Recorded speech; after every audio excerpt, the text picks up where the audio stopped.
now listening to the old school Google.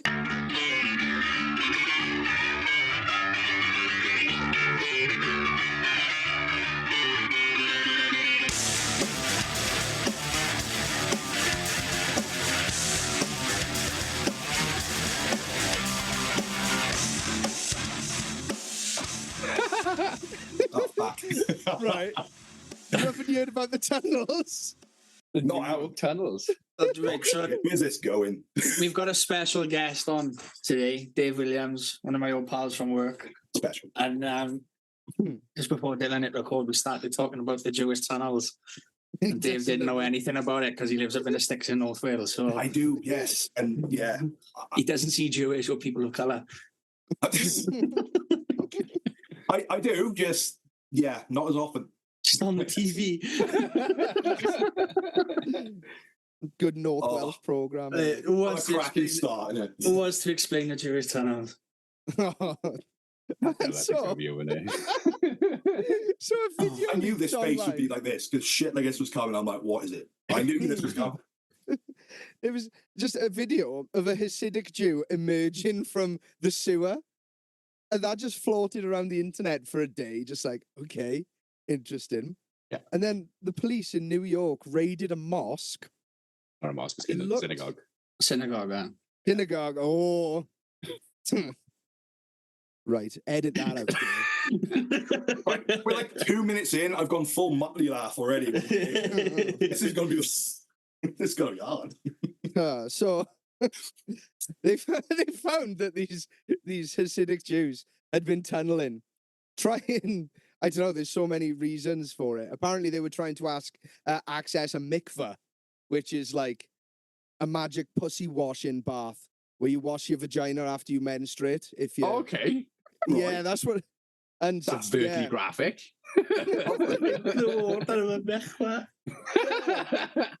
But there's so Thank many you, my God. there's so many conspiracies, man. That they were building the tunnels just in case COVID-2 happens, and they can still electric access boogaloo. this synagogue. Synagogue, not a mosque. They still finding tunnels now, apparently, as well, don't they? Apparently, there was a fucking there was a Jews. full scale riot and Yeah, and Jews underground were the- between the police and the Jews. Yeah. The Jews were the greatest miners until they dug too deep and too greedy and awoke in the Balrog. Yeah, The Balrog's just Next. tramped down. It's like, well, you did. I seen a clip on Move away from here. TikTok the other day, and someone was like, "Isn't that the fucking opening scene from a Batman film where they're fighting in tunnels under the ground?" And they were like, "Yeah, it is, yeah." Dark Knight Returns, that, isn't it? Dark Jewish Knight, Bane. Dark Knight, Jewish Bane. Oy vey, Batman. Oh. Can you imagine Bane with them fucking them hats on with a curly You whips on the side? abomination. Absolutely juiced to the gills. What happens if we remove your kipper? It'll be very painful for you. For you. Oh my God. This needs to happen, Jewish being like. Dave, this may not have been the episode you wanted to appear on. Yeah. This was, yeah. But I'm here. Yeah. And sometimes it was a a- Jewish it was a- tunnels conversation. Hell of nowhere. I like this. Google YouTube it, man, after we finish. The video starts and there's a Jew climbing out of a storm drain in the middle of New York. And everyone's like, what the fuck's he doing down there? It was that jarring. I genuinely thought like he'd fallen through and was getting people back thought out. he'd fallen Right. through and they would come out. I know how Nick works 99% of the time, and it's about weird way wiggle through the nonsense to get the answer. Is this a genuine thing? 100%. And yeah, it's a real thing. It does sound like a creation of Nicky's mind. It does. That's what I was thinking. He had done this himself. He is.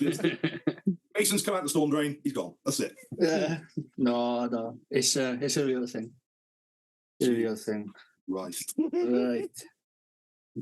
Oh. Fucking hell. Go right back in, Dave, is it? To 1, 2, roll it, mate. Where you want to for your back injury. go? What how did it happen? Like, I know you were in a quarry. Else. What explain that?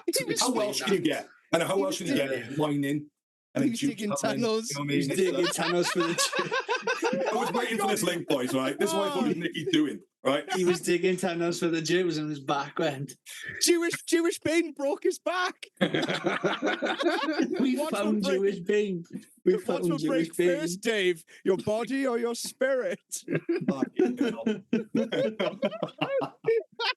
I love this. This is great. Yeah, so give us a little insight into that. Ah, that yeah. day, like what had happened. Ah, fuck. Playing rugby a lot back then, obviously. I was youngest, I was 18. Probably 19. Oh, no, 19 it was. So I started working the quarry then. And you're a young lad, like, and you just get used for, when you're young and strong, you get used for the manual stuff. Do you know what I mean? And when you've got lads. Work. Exactly. And when the average age of that place was like 42, the big 20 stone 18. That was a precise age, I was then. Precise average age. My math has got so well since I've been medicated for ADHD.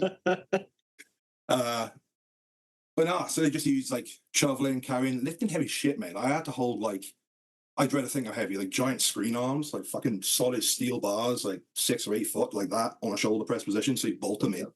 And the last time I'd done that was when I felt something in my back, like, and they just went like a pop. Still held the stupid thing, otherwise I'd be fucking dead. But so we carried on. Yeah. Still played rugby, like, just carried on. Got worse, so went to see someone down. Oh God, Carmarthenshire, I think, because the rugby lads paid for me to go. The club, which was awesome. Nice. They're like, "Ah, you bollocks." I was like, "Great, thanks. Do you want a steroid injection?" I was like, "Nah, mate. I'll get a second opinion first." Like straight off. Jesus. No scans, no nothing. Yeah. I think you're on, mate. So off we went. Yeah. Carried on, and one day collapsed in work. 2 lads had to carry me to the girlfriend at the time's car, and it went from there. I was just screaming in pain, like. Oh fuck. So that's what that started. Yeah. But what was it? What had gone in your back? Yeah. It turned out to be. Don't do a Mike Tyson go final. Final. I want a bit more than that. My back. I broke my back. Spinal. Knowing my luck, I take the piss once, and it's the only thing Tyson will ever see by chance. He won't. Right? We know how my life works. He'll be knocked off the floor in 10 minutes. Yeah, it was just. It was what was the diagnosis? Was like L5S1, I believe, in the lumbar of the spine. So 2 discs had ruptured, and of course, so they're leaking fluid everywhere, and basically gone from that to, you know. Oh, so just bone on bone, like practically, yeah. And it was a long process. I mean, like trying to get seen took a long time. I'm just very lucky that my doctor, I know him personally as well. He's such a good man. He just, if he's emergency, he'll push. We got seen quicker, which I was very lucky, very grateful. And Dr. Gaboin, and they sent me to the best spinal specialist in the country, which was awesome. And he just said, "Look, mate, you're looking at spinal surgery. It's about it. You know, sports are done. Chances of working full time again may be done because of the age and the operations. Because there was one they didn't want to do because of the age, but it was what was needed. And it was a big toss up really between what they were going to do. They didn't really know. So I just said, "Nah, I'm gonna. I don't think that's the case. I don't want spinal surgery. I don't want any of it. I'll take the pain whenever it is. We'll just find a way." Yeah. So that's where I went from, guys. That's literally the last thing they'd done for me. I was about 20, 21 then, I think. How did it make you feel then when they were like saying like fucking like sports and ads out the fucking window and all that stuff? Do you know what? I think that was probably the first time I felt depression properly. I mean, Such a big part of your life as well, like. Up here, like in Mid Wales with Bilf, that's all we do. It is all we know. It's a rugby town, isn't it, Bill? There's nothing else like that. Is literally if it's not rugby, it's not a fucking army, or it's not Kettleman, and there's nothing else in Bilf, is it? We're not a class in Kettle, you know. But exactly. So I was like, well, that's bollocks it. And you know, I was a big fan of the job at the quarry, but I also liked what it was. It made no sense. Like I hated doing it, but I also enjoyed the process of it. Yeah, I know what you mean. Like you enjoyed the manual labour, but you just didn't like the job. Yeah. Unfortunately, it's very much in our genetics, in our upbringing, to just dig holes. The Welsh hard dwarves, like. Fucking wrangle animals. Yeah. Aye, that's a Friday night, that is all. That's a standard Tuesday up here. So you know, it's a busy place. So you opted out of operation, and you just said, "No, it's not fucking happening." Because I know a friend of mine had to have her spine caged, and they ended up, by the time she got to go and have her operation, her back at the TV, I think this is what it was. Her back at the TV is so much. Instead of just opening her spine and putting the cage on from the back, they had to open it from the front as well. So literally had to cut her stomach open like a C-section, move all her fucking guts over so they could get to her spine from the front and the back. Yeah, that was the fucking to clamp her together. Like, that was their plan, was the front. That was the idea of the whatever that other option was. The cage, like the clamp bit. Yeah, go in for the front, and whatever they had to do, they had to do. That's horrendous, that poor lady. I think you've mentioned it before. And that's horrendous. Like, but yeah, like, just hit depression, something serious. But I thought, I got no choice here. I'm either going to, well, no one's going to fucking save you. It's that simple. You know, no one's coming to save us. And at the minute, the world thinks every fucker's coming to help them. Yeah. Do you know what?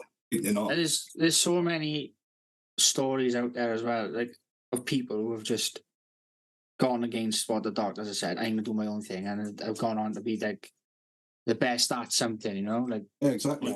Strong men or athletes or anything like that. But the majority of people, like, if I was me, I'd have just gone I'd have gone into an all, and I'd have just gone, I said, there's fuck all I can do with the rest of my life. I'm a cripple. Me and you had this chat many moons ago, didn't we? Yes. It would have. That's what it would have done to me. But, you know, it just goes to show that some people have fucking built their front, and you know. Yeah. I think, it comes from the drive, doesn't it? It comes down to that different mind. The indomitable human spirit. Yeah. It's like will to survive, boys. That's all it is. You either give up or you got no choice. It's 50-50. Go that way, take your pick. You will die, like. Yeah. And it came to the point where I was just like, it made it so bad. It was November when I was 20, so whatever year that was, fuck knows. I got to the point where my mom was dressing me. I couldn't get Ben. I couldn't sleep. That's like, it was fucking degrading to the point I can't even. Yeah, for a man in their 20s, that's not what you want, is it? No, mate. You know, and Dad brought us up to be independent. You know what I mean? Not just to dress ourselves, but you work, you for a living, you get your ass done, you keep going. That's it. That's what we do. And I think my luck. You know, I'm like, when I'm thinking, I look away. I think my luck came when watching my old man go through cancer. That was the one that made me go for it. Because when I was 17, Dad got leukemia. And you know what? They didn't look good then. They were like, oh, could be this, could be that. You know, medicines were different all back then. And he did not give a shit. I mean, that guy literally kept smiling. And people say, Keith, how you like this? You got cancer? He's like, until the day they say nothing can be done, why would I change? 100%. I've met Dave's father, and he's built like a fucking mate. He's someone else. He's built like a fucking like a French fucking bull, but he's just huge. He is a big. He's just like, you know, his mannerisms and everything are just so like old school. When he was in Dave's wedding, fucking. Our friend Ed went up to him and he's like, oh, I just started pissed up, innit? Oh, fuck, this is brilliant. Goes up to Dave's old man, and Dave was a lot bigger back then. Like, you know, he's taller than his old man and a lot stockier. And he was up there and he's like, oh, Dave reckons he'd fucking have you. See, Dave stood next to him. You know, he was like, I didn't care if it's your wedding, they would fucking wreck him in front of everyone here. So they would make a fool of him. Like, just like, completely like, yeah, you want to go? You want to fucking go for the belt, like. Think you are now, do you? No, it was just something like that. It was, but it was dead serious because me and Ed looked at each other and was like, "This joke's gone too far." Like, within seconds, I was like, "Fuck." Oh, so funny. I just sat there like, "What?" Like, oh man, first scrap me. You don't do this very often. Like, what's going on? Yeah. But fuck, the thing is, he'll carry on a joke like that for fun, and it's just great. And he just kept going, and I guess that's what it was. I thought, fuck, if he can do that, I can do this, because they hadn't said it was over. I had the option of the operation, so I forgot to lose. I'm already fucked, so let's keep going. Exactly. Yeah. No lie, the pain was horrific, guys. I couldn't sit, I couldn't drive. I had to lie on my front with a pillow braced under my chest. That's the only way I could get remotely pain-free. And this is talking on more Oromorph, heavy dihydrocodeines, a lot, like nothing's touching it. Like, well, Nick knows. The meds I currently have after the op, a lot less, but what I used to have was insane. They're great. They were great. They were fantastic. They're fucking great. They still are. But yeah, that's what it was. Just keep on going. So you kind of just like handled your own recovery then, did you? Did you just take charge of that? it literally went from the point, mate, where I was like, fuck, you know what, I can't dress myself. Let's try something. So I sat down. I was like, I know enough about lifting shit. But who do I know more? Who knows more? And I was very, very lucky to meet a man called Chris Gethin. Many moons ago. Everyone in Wales in the fitness industry knows who Chris Gethin is. He was a best man, even from Australia, to be a best man at one of my friend's weddings at the time, by luck, you know, I mean, just by chance. He wasn't coming, but the guy's wife at the time said, Chris, you know, you trips and cancelled, do you want to come? He came on an overnight flight from all the way straight from Australia to just turn up in his suit. What a guy. Fucking hell. What a guy. It's only a 13-hour flight, like. Exactly. So like, fucking he. And I met him then, and, you know, he offered to help. You know, and that doesn't happen. This man at the time was the best, highest paid personal trainer in the world. This guy was the shit. And he came from Lanier, 5 miles that way. Yeah. And he just said, look, we're going to be in, you obviously live in Hales, Australia. And it wasn't long after, I believe, he moved. I think it was Idaho at the time, but back in America somewhere. Because him and his wife at the time, and they'd already, yes, that's right. So he said, I'll email you. So we just talked through some stuff, and it's just basic little stuff in the gym I already knew. Just basically adapt it. If it hurts, anything more than a 4 out of 10, don't fucking do it. Simple. Yeah. Granted, everything was like a 9, so we didn't really have a choice.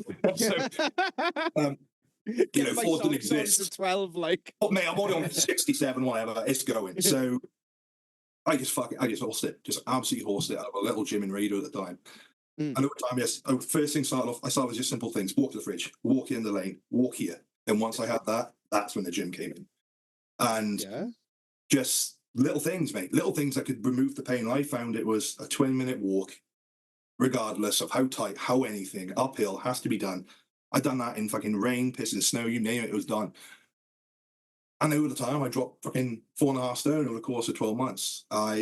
What was you before you dropped the 4.5 stone? I was at the quarry. I finished at, well, I know what my weight lowest was 15.4. So was that about like 19.5, 20, around there? I think I was off. I could never imagine it was 15 stone. Oh, honestly, mate, yeah, honestly. Your fucking leg is about 15 stone. Yeah, exactly. That's the mad thing, right? I mean, that's the mad thing.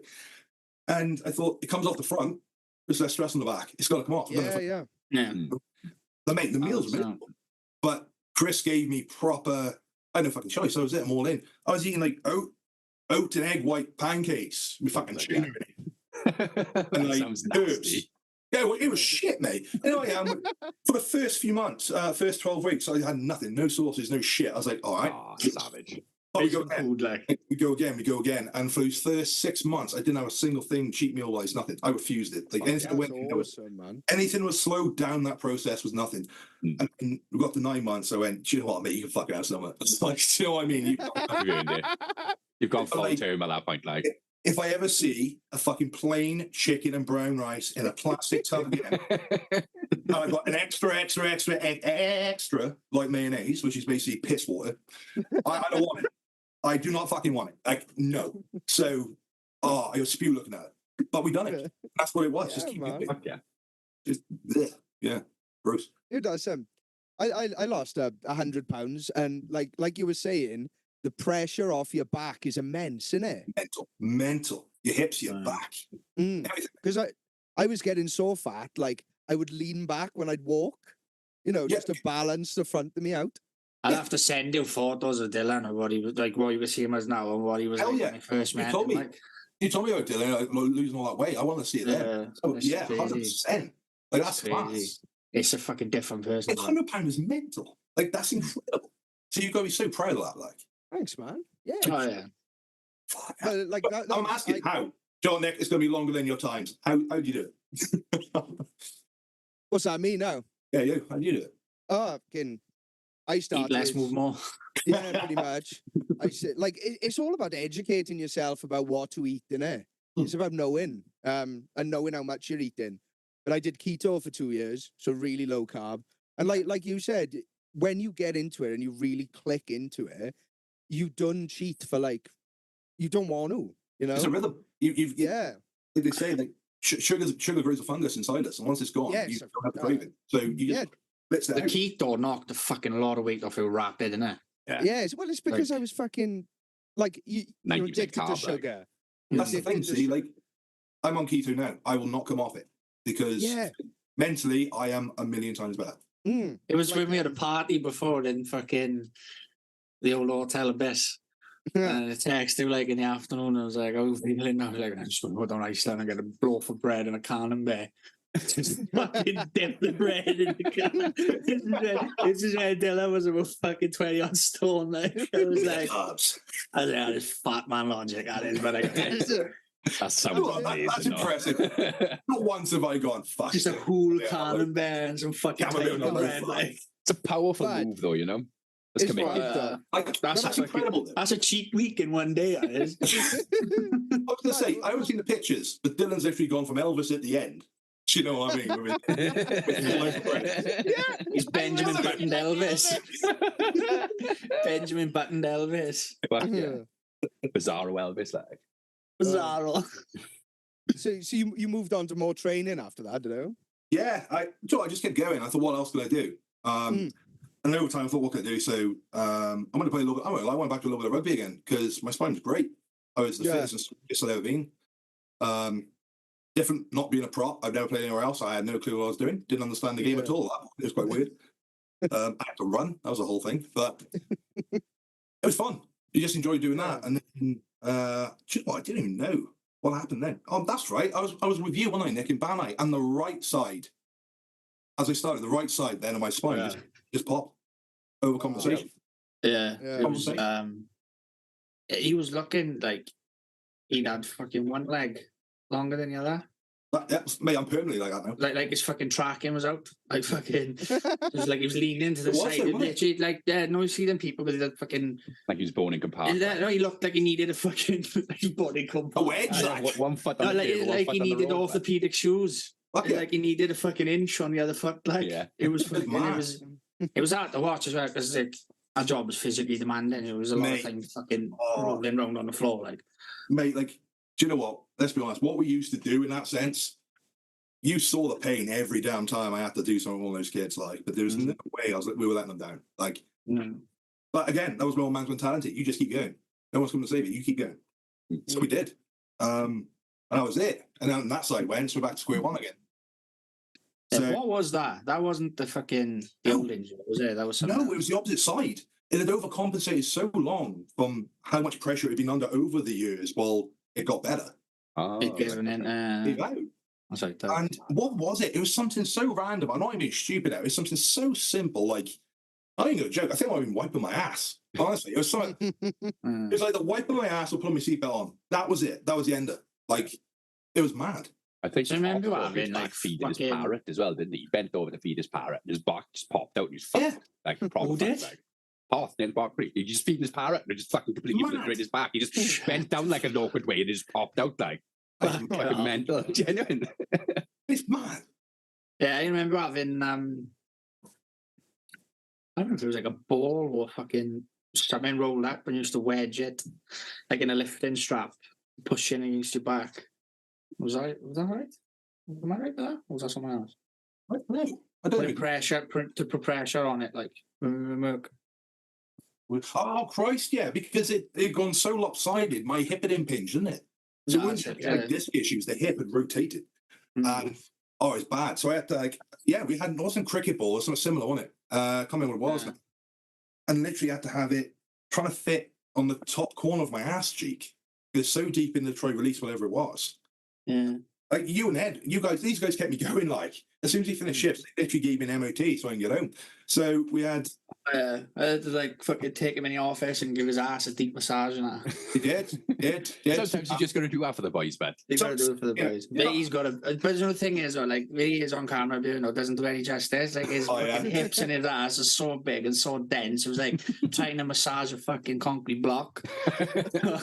Bruised thumbs Like, by the end I of bet it. with like knuckles, I just want the elbow and line. he's like, oh, that's it. And then I'm going on with a fucking limp wrist. You had a stiff cock. Arthritis in my fingers. You know what? If we cut this conversation up slowly and put it together, fuck me. We'd never be like again. Like I said, I want it up to the elbow by mistake. I'm gonna say use the elbow. It's quite concerning about how easy it went in, really. That's what I was running past. Nicky gets home and grabs his missus. He's like, aye, that's not Dave's arsehole, is it? What were you so revved up coming home, Nick? I get home in record time every time my dad was on shift. No, man, but like laying on the sensory room floor and I'm trying to fucking stretch it out in between fucking shit kicking off and it's bad. But like sleeping beds and all that bollocks didn't help either. Wow, yeah, that sucked. So now the sleeping room was the size of me, so I'm not. My fucking back was nowhere near as bad as yours was, but I always had, something was always hurting when I worked there. Always. And then fucking since I've stopped doing it, that job, even though I've been fucking it ruined us. Fucking plaster and that around all day. It's my back is fine. I think I've had a bad back ever since. Like, well, that's why I reckon done it. Anyone who does a job moving people ends up with back problems, nurses and everything. It fucks them up, man. There was days that fucking me and Dave would spend. I had one weekend straight in. Jesus, you carry on. I can think of one, but we had there was one shift. Me and Dave had done a double. I go back to back shift, and I'm sure we ended up both sleeping in as well. Yeah, it was the snow week. So it was like fucking. Was it snow? If we did a double shift, it started at 7:30 in the morning and we'd finish at 9:30 at night. Yeah. And if you slept, then you'd clock out at 10:30, but obviously you sleep and work, and then you're there straight again in the morning. So we'd ended up, we'd done the one shift. From fucking moment we walked through the door, then we had time for handover. Nothing. Just to clarify for people who haven't listened to earlier episodes, like what was the job? It's a residential home for children with autism and challenging behaviour. But it was really severe. There's nothing you can see this side of it on fucking TV or anything like that. It was fucking it's the dark side of it, But we'd spent, I think by the time we counted up, gone through back all the restraint logs and stuff like that, I think we'd done fucking something about 14 hours in a restraint out of a 17-hour shift. Oh, I know exactly which one you want about, yeah. Oh my God, yes. Just fucking, but as soon as you come out of the room, it's straight back, bang, straight back in, bang, straight back, all the fuck. With one child, I was not with a couple, with one. Right, and this is the mad thing. This is the mad thing. Obviously, safety rise, you release them after X amount of time to ensure they're safe, and we step away, and as Nick said, but they're straight on the attack again. So you have to re-engage, we won't go into the depth of that one. But do you know what? We tried everything. We tried just letting them outside and just fucking run round. As soon as they want to come back in for a toilet or anything like that, as soon as that door opened, we just fucking bang straight away, getting punched in the fucking head or bitten or. I don't forget the day that one of our boys, one that used to work with us. I won't give his name for the public, but he's the owner of a manor house these days, I believe. Who didn't invite me to his wedding, by the way? Again, just saying. He didn't invite me either. But... I know he didn't. That's my reason. God damn you! Call them out. Oh, there he is. Anyway. I'll never forget that he got a table thrown in. It was mad. The place was, when it happened. It was wild. Do you remember? There was one shift. That was me and you again. And one of the you got the one about to say. Carry on. I think you got where we had to take it in turns to go to hospital. That's the one. That's the one I'm about to say. Yeah. Do you want to know what's interesting, mate? Before you carry on, it's the arm that my bicep fell off, which he done damage to. What a surprise! Years later, we've gone off track a bit there now. So yeah, come back there. We're talking about the weight training and stuff. What kicked off your strongman dream? When was the deciding point of this is what I want to go for? Do you know what? It was when you wanted it to be more than just a hobby and a recovery as such. You wanted to make something of it, That's a hell of a good question, man. It's obviously the Planet Not Skid, always watching at Christmas. It's what else did the UK do other than watch that on a couple of days while we're either pissed or yeah. My family did the same. Everyone did, man. And just watching that I thought it was pretty cool. Over the years, I just started watching it myself. Things used to be on Channel 5 now and again. Yeah. Big monsters like Zadrunas, giants. You know what I mean? Think, Christ, how'd you get that big? Then back in the day, I got scatalogs, boys. All the supplements. Anyway, all the supplements, you just want it, didn't you? When you're a lad, you think, I want to look like that. A strongman, I always wanted to do it. And, I'd done a lot of powerlifting, didn't I? After, so I recovered my back, and I came back at 27 is when I started lifting again. So 7 years after my back injury, and 2 or 3 after I ruptured it again with, which I still think the job done it, if I have to be honest. It was just the thing of, I'm strong at this. I would like to do something a bit different. Do you know what I mean? Then of course, I met Gav, didn't I? And how did that come about? Well, me and go, we got engaged at Europe's Strongest Man 2016. That's a name to bleep out, that is that right? It is. It is. Yeah. It is. It is, because I just realised, yes. But so that's what we used to do. We used to do all the shows and stuff. And Gav had come out of nowhere because it's 2 different organisations, isn't it? And I was like, who's this monster from Wales? Like, where's he turned up from? Like, he's brand spanking new. I mean, Gav was a monster. I couldn't even describe it. He was like this giant of a guy you wouldn't even think is as heavy as he is. He's a monster, like in the army. He could do anything. So I sent him a message. I was like, it's great seeing you. I met him at the time as well, said hello. And I sent him a message on Insta. And he's like, great seeing the Welsh boys doing something good at UK's like. Do you know what I mean? Because our boys haven't been there for a little bit. And he's like, mate, come down and train. And I was like, fucking right then. So off he went. Went to Philly just one day. I had no idea where I was going. Not a fucking clue. Just gave him this address. It's an industrial state. You know how that works. Nowhere to be seen. So I found him. Basically, he was like a mountain of a statue bloke stood outside the gate waving at me. That's the only way I saw it. I wanted to see the place. I saw him first. He is a full landmark himself, like. Oh, mate, he's you probably know him or seen him on telly and that. Gavin, the Bull Henderson, is it? No. Gavin the Bill Bilton, mate. Bilton, has it? Aye. Yes. I was thinking fucking Henderson was. Like Gav. Like he's been into the world 3 times now, I think. Okay. Mate, he's a big boy, isn't he? He's a just Google him, though. Yeah. He's a specimen, fucking mate. unit, isn't he? That mustache is powerful. In the best way possible to call him a specimen. Like, I mean, he is wow. I truly believe there's nothing that man can't do because this is everything. So that was it. I started training with him, a few boys down in Philly, and then sort of went from there. And I knew Scott, obviously my coach. Again, started talking to him from the UK's in 2017. Same place. Was it just to put into perspective of the dedication that he had? He was travelling daily from Belfwells to Caerphilly and back to train in his gym. You know. Fucking fair play. How long is that in the car for everyone who doesn't know? Hour and a half, maybe. Down to 25. Like, it wasn't every day. I was getting down as much as I could. It wasn't every day. I had no chance to get done every day. I wish I could have, though. I would have, though. You know. Yeah, but even fucking once a week, that's still a big commitment. It's a long ass way, like. Exactly. I just went from there, and then basically one of the lads locally, he just said, his COVID was coming in, and he was like, we're having a little competition at the gym up in Landon. That's like the next gym where I am now, second home for me.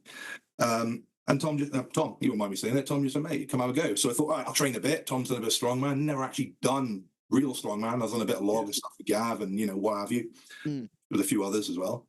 And of course, we didn't then because of COVID and all that nonsense. And then he just said, mate, eventually, when it all came back round, I had a message. He's like, we're going to a comp in June. I was like, what? July. We're going to a comp in July. He's just put you in for it, like. Yeah, he's like, just put your name in. We're going. That's it. All the boys are in. We're going. I was like, right, okay. So I sent the bloke the money across for the sign up, and I was like, let's go. So 4 weeks. So of course, in this time, as Nick knows, I'll be honest, the marriage situation, my mental health has gone to shit as well along the way here. It's been a mess, mate. Like, we've had a little girl in this process. We've had, along these years, like, mad. The life flag. Mad. And this is chaotic, isn't it? mental. Like, you couldn't have predicted more shit in a row if you tried. No. Like we almost lost Dad in the March from what was COVID when it first came over, or March or April, whatever it was. Yeah. And then Mum got pneumonia and almost went as well. She ended up in hospital. And then Evie was in hospital, which was touch and go big time by the time they found what it was. So when your marriage ended, you've almost lost your mum, your dad, your daughter. Like, holy shit, life is going mental. Yeah. Like 100%. Life tried to take everything away. Yeah. And then mix that with the insane hours we were doing as well along the way. And it was mad. So that was that. And then I had to slow down a bit because I was like, fuck yeah. But then we came back in. Anyway, I'm back. I lost my train. I want to get back where I was. There we are. Sorry, guys. That was all right. So yeah, I had 4 weeks of train, went to the next gym. I didn't have a fucking clue what I was doing. Like, I know I clean log, that was it. Was still pretty shit. But it's like I had to do like this 95 kilo log for reps. I couldn't even clean the bitch. I was like, okay, 4 weeks, the fuck are we gonna do here? So Yeah. and literally I was that anxious, even in my own environment, because I love the gym. I stood there for nearly an hour, mate. I was that fucked up here by the time after all this. It took one lad, who I train these days actually, thank you, Matt. He spoke to me once, and that's the only time I train. Even a guy my size and that, like, nah. I was that gone in the head. And I just went to that first comp. I was hooked, like the group we had was amazing. You want to talk about different characters and attitudes, but the same, mate, it was great. Like, we could have made each other something special if we hadn't all, if someone got hurt or, you know, moved away. And that was it, man. That's where I got hooked. That was the go. And that was a rapid journey then, mate. It was fast and strong, man. After that. It was big as well, when you was doing the strongman thing. Like, I think my biggest, big. 24.5 stone, I think I was, or something like that. I think I was like 100, no, I'll give him kilos. 148 kilos was the heaviest I was, because I know that. Fucking hell. And mate, it's mad. Like, the shit we done just to try to get better and better and better is awesome. Like, it was awesome. And then I went from the first competition, I think it was like July 17th. I could be pulling this out my ass, but it could be. To July 17th the following year, my first ever Norris competition where I came 5th or 6th. I think it was 5th. Nice. And then 12 months to the day, I'm at Ultimates Welsh Strongest Man. Wales Strongest Man. Within 12 months. So, fucking hell, man. That's awesome. Yeah, it was foot down. And then the week of Ultimates, I didn't get to go. Because the week before I was training, trying to get that 90 kilo dumbbell for reps, so we replicated the handle the best we could. I managed to get one before, and I went for another on the, went for another set, and it fucking knocked out cold. It just came off, angled, bang. Blood, yeah. And this is how much I wanted it, though, boys. This is how much I wanted it. I woke up, my mate Johnny goes, go on, hospital. No. I went outside, done tire flips. I came back in, sat back and shoulder. I was not fucking like, powerful. I was spewing. I couldn't give a damn. I wanted it. That was it. I was that strong man was the only thing that kept me alive. That was just went outside and started throwing tires on instead. Okay. Honestly, mate, strong man is the only reason I'm here today. It saved my ass. As long as that number went up or the bar moved, I was happy. Yeah. And it gave me a purpose. It gave me a purpose. What would you say was your biggest lifts, your PB? So, like, what was your biggest deadlift? What was your biggest log?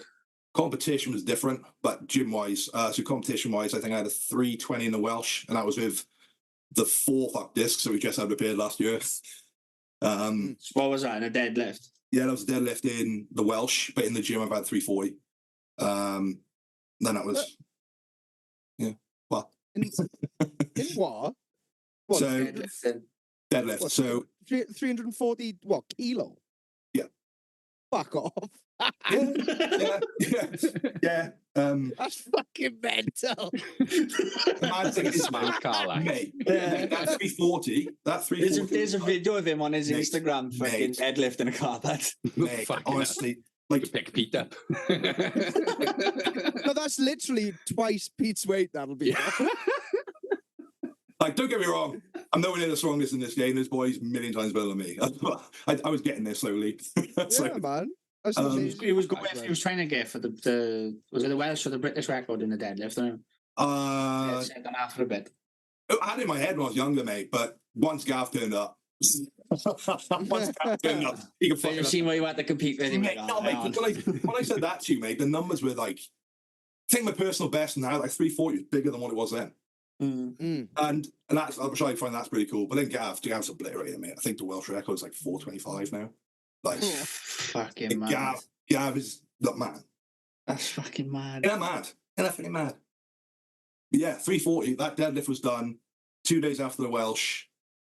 I've had to pick my motorbike up off the floor, right? And I was about 150 kilos, and I was fucking heavy. I was like 3 on my bike. Like. Yeah. I don't know why. I would like to have seen what I could have done in one piece. I really would. Yeah, fucking definitely. Honestly, like, I was fucked in the Welsh, boys. Like, my discs went 6 weeks out. What weight categories was you in when you was doing that? Oh, opens, like national. I went from my first ever just standard novice, anyone can try, to the big boys opens, which qualifies you for Britain's. Alright. Which it's even though that's still not weight categories then. We're open, so that's any way you want to be. And below that, So you is, could have someone that's 90 kilos and then have someone that's like 180 like kilos. we had who was with us. Oh, I think Thumper was with us, and he's like 90, 105, 90, depending on where he sits. And that was it. He jumped in for the fun, and do you know what? He kept me going on that day because, yeah, honestly, boys, like 6 weeks out, blew my disc to pieces. That was 6 weeks out. I felt it go. How did that happen? Well, I'd been up to Hereford at the time. I'd been seeing someone, and she'd been nuts too. And We've all been there. Tiller knows all about I did. And we're doing something, but I always stretch. Nicky knows if I don't stretch, I'm in pieces. My spine goes to shit, feels tight as anything. Getting a chance to stretch. So came in on a Monday, back home here for this. When we used to work together, you'd have like new agency staff and that coming in, and it's just fucking 6 foot odd bloke who was about fucking 20 stone walking. Like, guys, and just start doing these like aerobic stretches. And what the fuck's he doing? Like, you getting geared up to going for fucking jiu-jitsu match. Like, Ready for scrap. gotta stretch. Got to limber up. There's about fucking 17 litres of water with salt in it one hand. The big fucking his sandwich bag was the size of like the fucking picnic bags, the cooler bags used to have. It was like the size of one of them, but it was all individual pots in together. So you'd have like his fucking I spent like 12 meals for sleeping. tablets and all that would be in one, and then you'd have like fucking meal 1, meal 2, meal 3.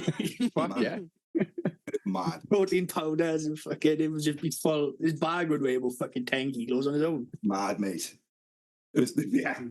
And then so we went stretching. I came on the Monday, and we had 310 for doubles, I think. And I was trying to work out how to use a deadlift suit. Never used one before, but we're allowed them, so I thought I'd have a crack.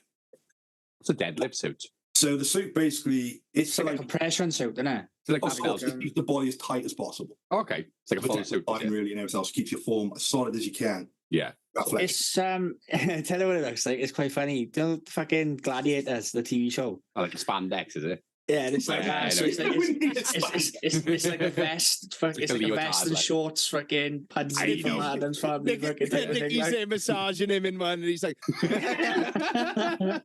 he's coming arse. I just pulled him up on the day. Can you get arse? Like Eddie Murphy, but fucking what's the film? He was the fat guy and he loses all the weight.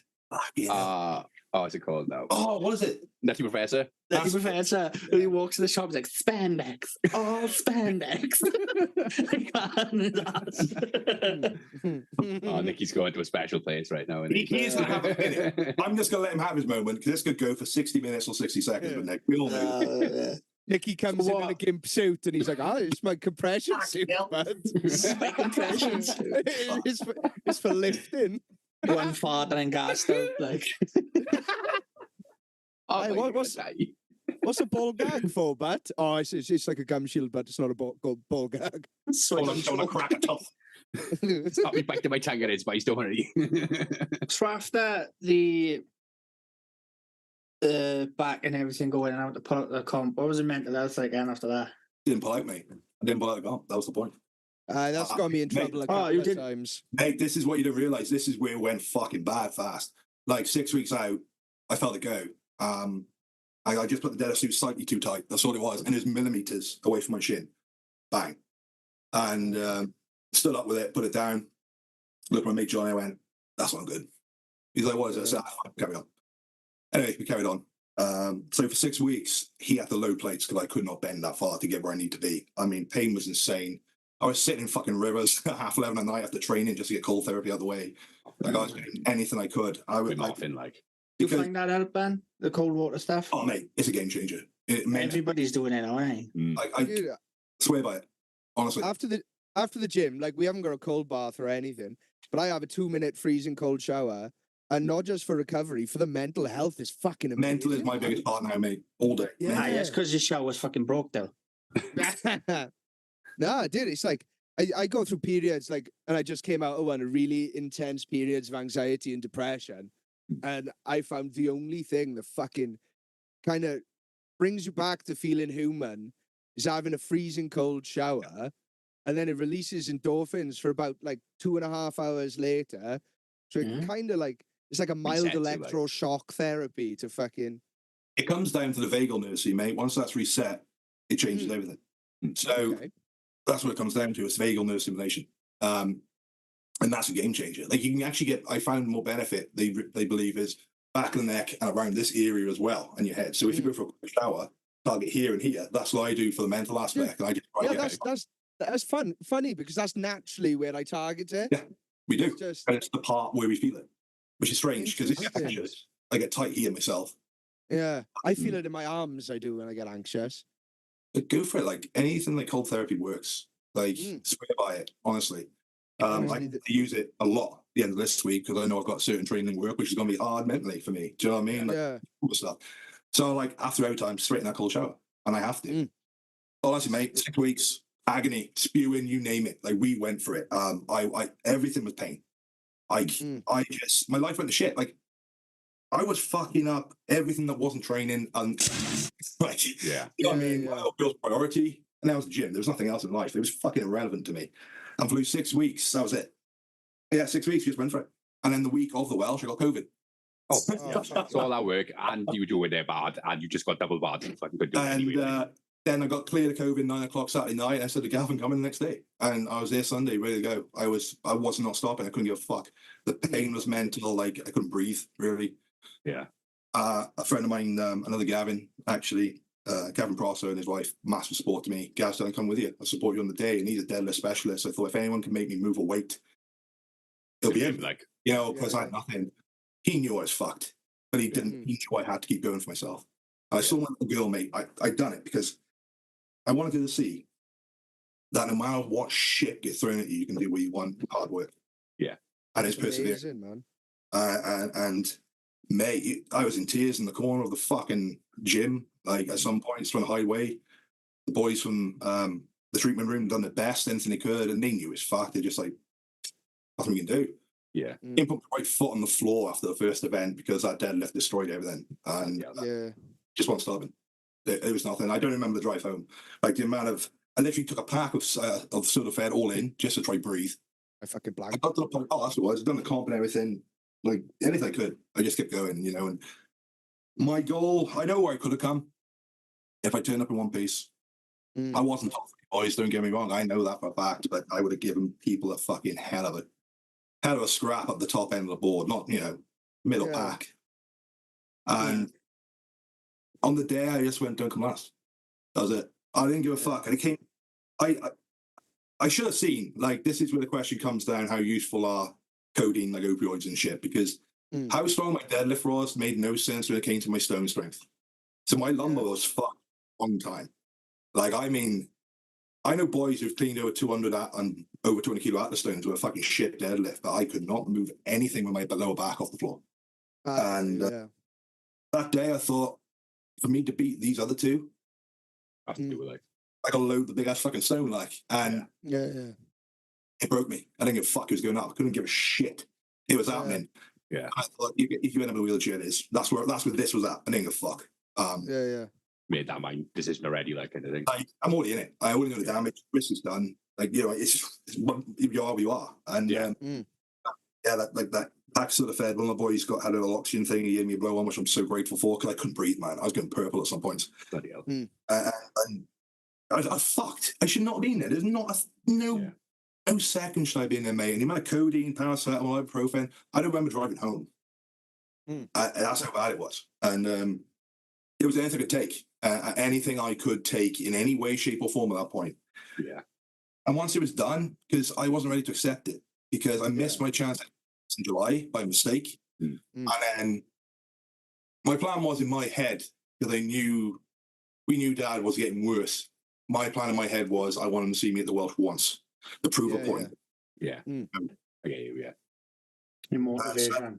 And sadly, because he got too ill and COVID and everything, he couldn't go. Like, he could not come, which is a shame anyway. So that just made me go, fuck it. My sin. Like, I'm pissed. You know, that's the only reason I carried on for 6 weeks. I'm pissed. And, it was just going. And after that, I wouldn't accept it, boys. I wouldn't. 2 days later, that's when I pulled my biggest 340 deadlift. 2 days after just 2 days. Nice. You should. No one. Johnny, my mate Johnny. I'm very lucky to met him 2 years ago. Just a lad from the gym who didn't know anyone. Real good mate of mine. He's the only one that saw what happened to me that day. There was no choice. Like, it was happening. That was just all it was. people try to talk me out. No, it's happening. I don't give a fuck. And I just kept deadlifting as much as I could for as long as I could until the day come when they said, mate, you have to have an op. Yeah. I tried to walk out a 300 kilo squat in my spine like that. It was never going to happen. Back in, I was like fucking like a jelly. Like, it was mad. Nothing would stop. I wouldn't stop. It took. Do you know what? I can't remember the exact day or what it was, but I think it was the moment where I couldn't get on the floor to play properly at all. Yeah. Puts in perspective, then, doesn't it? And mate, everything hit me. 3 years before just came all at once, and I didn't want to see 2023. I didn't go fuck. Like, I love World, like, but I didn't want to be here, you know, and that's what it was. And once I was told what was going to happen, I went, fuck you, I'm doing it again. It's the same guy, the same surgeon, the same man said, you're the man I saw 10 years ago, boy. Man, I saw 10 years ago. Yeah. I said, no, sir. I said, it wasn't until I refused. It was because I couldn't. And, you know, and I knew it was him. Yeah. I should have been. Boys, like, there was one point I was in the gym in Landonics, and I was on the floor, I couldn't move. The pain, oh man, I can't describe the amount of shit I had to put in my system for any relief. And, you know, I was begging for any help I could. And granted, you know, people say, oh, you shouldn't have carried on. It depends how you look at it, because mental health, I'd rather take physical pain than face what's in here.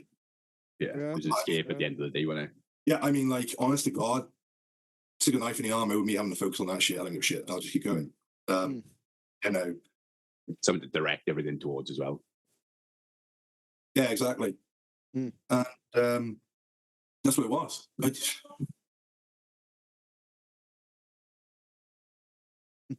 I feel, he's had to mute a second. But I feel the same with going to the gym. Like, I genuinely need to go every single day. And it's not a physical thing. It is just for the mental health, you know? Like, I had to change my workout to be able to go every day, you know? Because you don't overstress yourself, like. Yeah. Thing is, it was the case then of how am I going to make myself do something, because the waiting list was huge. I mean, even get to see that man was insane. And again, should not work this way. No. Yeah. We know what's coming.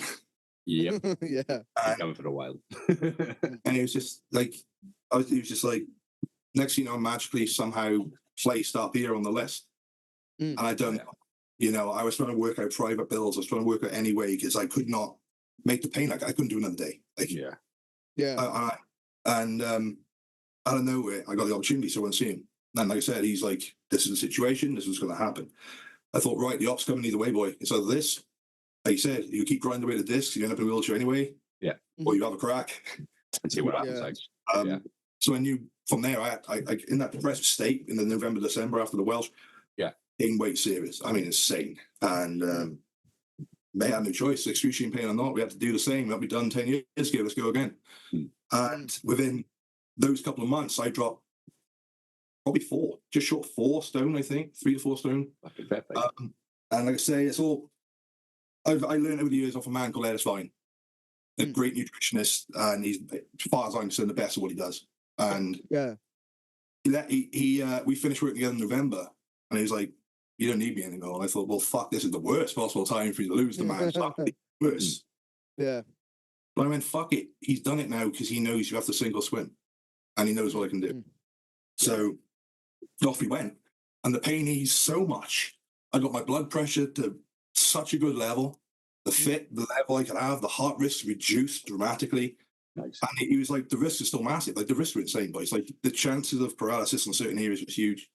Yeah. You know, because could still have been full pain, might be full pain, might not feel your legs, might be this. Yeah. I had to be ready for it. Like, either way, I had to give my best chance, because, you know, I was lucky to be given that chance. And it's not just physically getting ready for it, psychologically getting ready for it, man. Yeah. That's the hardest part, I reckon. Yeah. Yeah. 100%. It was a case of, you know, it's coming. But it was quite weird in the process. I got to a point where I went, it's coming. Do you know what I mean? You know it's coming. It's not something you get excited about, is it? No. It's like, it's not. It's something you got to do. And that was it. And I went in, mate, and the risks were insane. I came out with nothing. Nothing. Yes. not a single. And that. Right, yeah. I saw him Was it this week, Nick? I said to you I saw him Wednesday. Yeah, Wednesday. I saw my specialist now, 9 months after the operation, and yeah. he still says I don't know how we got away with nothing. He's never done it in a back that badly damaged. Yeah. Well, how did you feel in that moment? I bet you were fucking over the moon, like. Mate, I would have kissed the bloke. Like, if he needed anything he needed, I would have given it to him. Just massage his ass, he was. As long as I have to bend me over because the surgery's a bit rough, I'd have been all right. But like, I was like, fuck, here we go. And he's like, well, you can't do this. You won't do this. You won't do that. You won't do this. You won't do that. He said, now I said my bit. Yeah, but no, he said, now I said my bit. You go do what you done last time. I was just like, right, so off we went. At least you knew this time, like. Fuck, the time frame was mad. Like, again, back to what you're doing, mother's dressing you. I couldn't get out of bed by myself after that. I had to relearn to walk properly again. Because obviously, pain, you can't always walk and stuff. And it was a long thing. And then the next thing you know is like, we're going again. I was like, right, I'm going to start training. They're like, no. They're like, no, I'm going to start training. But not strong now, I'm just going to start training. Because I know that this body will do what it needs to do, but it's not going to do it sat on my ass. Yeah. That's it, man. It's like if you don't put your body underneath reasonable stress, it just slowly dies, Exactly. We just waste away. So, what can I do? And literally, I was fucking the tactical. Like, if I can get a 0.5 kilo plate anywhere, and I knew there's some at the gym, Nick hunt them down for me, I'd use them. Anything to get the muscles moving in any way, shape, or form. Yeah. And we just started going. And then next thing you know is, again, we're getting that weight off. Because the weight came back on horrendously. Obviously, you couldn't move. Yeah. So when I went, I was able to move a bit better. How big did you get up to the second time around then? Fuck. I don't even know, mate. I know I couldn't see my dick, and that's the measure. So, well, it doesn't get bigger. So, it's gotta be the measure. That's it. Man, I was devastated when I realised you don't put fat on your cock. That's bullshit, man. That's another equipment with hits, like. That's so good. But yeah, like, it was bad. I was big. And off we just had to go again. Because when you struggle, you eat shit anyway. When you're stuck in bed, you're not moving. Comfort eating, comfort food, boredom. Yeah, so we started moving. We just started, next thing you know is I went, right, I made a plan over those months where I couldn't train of what I would do when I could train properly. There's a difference between starting and then going for it. Like, it just became I just wanted to be as athletic as possible in that sense and what my body can do now. Yeah. And next thing you know is I'm shifting 220 deadlifts off the floor again. Fuck yeah. So what are you weighing now? Because you've lost fucking changed your Instagram name to Not So Big Dave now. I don't know. I'm probably still 20 and a half, 20, 21 stone, something like that. I don't know. Yeah. I'm still a fair guy. Like, it's just getting better at good weight rather than anything else. Yeah. And that's like, I've never known you smaller than that, really. No. I'd say sort of 19, 20 stone. Yeah. Yeah, exactly. And it's just, mate, it's mad. That's what I said earlier. I couldn't imagine you being 15 stone. No, mate, honestly, I was so small. It just wouldn't be. It wouldn't be the man. The Dave I know, like, no. For me, I don't think I was looking healthy for it though. Like, I was in good shape. I think it was knackered, man. Do you know what I mean? It was nothing of fucking left. But like this time round, it was insane. Next thing you know is I thought when I started walking, and then let's see what we got. So you guys dog. I was putting it into perspective for a little bit. When I was your age, that you were 15 stone, I was 10 stone. Yes. Jesus. How much are you when you were me? 3, 2? Fucking hell, no, longer than that. I left Bane 2 years ago. No, I said, how old are you? Not long I old. Fucking hell. That's the thing about that as well, didn't he? 35. 36. 4 years older than me. Christ. Yeah, so I was 15 stone and you're 10. Okay, yeah. I just got fed more. I used to eat loads of amphetamine, I did. I wasn't going to say anything. Taking disco biscuits, that's why I was skinny. But Nick, what was your key to weight loss? You don't want to know. You just don't stay away. Whenever I did drugs, I'd gain weight because I'd fucking have to eat through the come down. Yeah. I wake up the next day and I'm like, I hope fucking Iceland still does camembert. It's February. I still need Christmas cheese. I've still got so much Christmas cheese left off my parents in the fridge. When did the ADHD thing come about? Because that's a recent Yeah. diagnosis for you, isn't it? Yeah, man. It's actually I'll say that. I'll finish that last one off quick, but I remember. Started that training, boys running, sprinting, all going well. Next thing you know, it's blew my bicep off. So I had to get that reattached in the process. And then yeah, go on. Tell us about that. How did you fucking lose a bicep? well, pretty much big guys shouldn't do pull-ups is the outcome of this. And it turns out after my op, I didn't know this. Spoke to my guy on Wednesday. He's like, "Oh yeah, I should have said that." There's that much difference from arm length to arm length. So as soon as I went to pull off, I didn't know pull up. I just popped it straight off. All the weight was off. You were pulling up with one arm. Yeah, and it just popped and I hit the floor. I just laughed. See, all these stories about your that has not made me want to go to the gym at all. Like one of the boys go across. He's like, "Yeah, it's fucked." Like, yeah, I know. I just laughed about it at this point. What is the feeling of a muscle coming off a bone? Because it just fucking makes my toes curl thinking about it. Do you know what? What can you compare it to? That makes my dick shrivel up and go away. Like, Do you know what? It's the weirdest feeling. I pain initially, instantly, yes, then gone.